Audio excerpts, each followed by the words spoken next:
Zamatový brokolicový krém.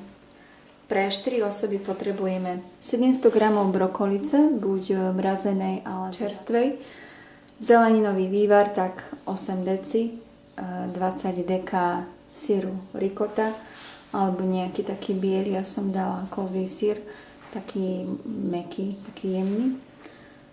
Smotaný jeden kelínok, ako smotaný na šľahanie, 1 polievkovú lyžicu masla, 1 deci bieleho vína, mlaté čierne korenie, plátky bagety a vlašské orechy na kolbeče. Tam môžeme na dochutenie dať soľ, mlaté čierne korenie a podravku, vegetu. Tak na troške masla, polievkovej lyžici si opražíme cesnak. Dáme tam aj trošku olivového oleja. Sa tak dobre skombinujú tú mrazenú brokolicu. Varíme to asi takých 15 minút, aby nám zmekla. Ja tam dám potom z tohto vývaru, ktorý tu si vedľa varím, a môžete si dať aj čistú vodu. Teraz tam dám trošku z toho vývaru. Tak sa to uvarí a potom si ho zriedime ďalšou vodou. Trošku to osolím.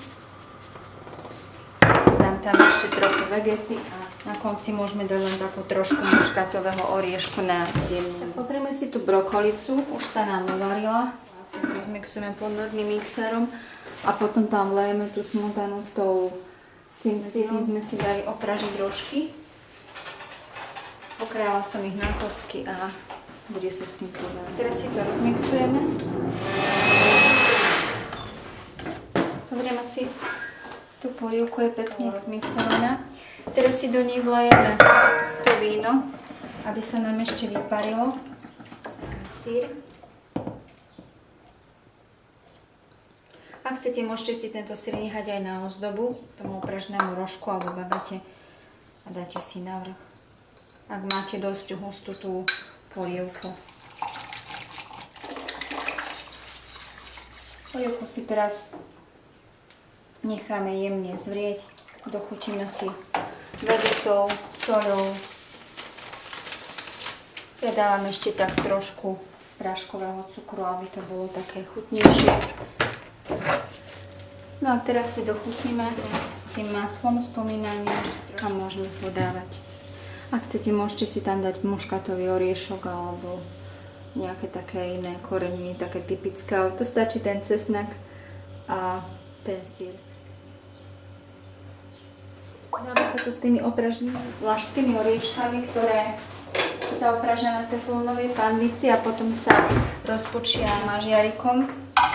Tam ide o to, aby sa tie šupy dali dole a malo tu takú svoju chuť, alebo si to môžete dať do mikrovlnky. Zamatový brokolicový krém. Dobrú chuť.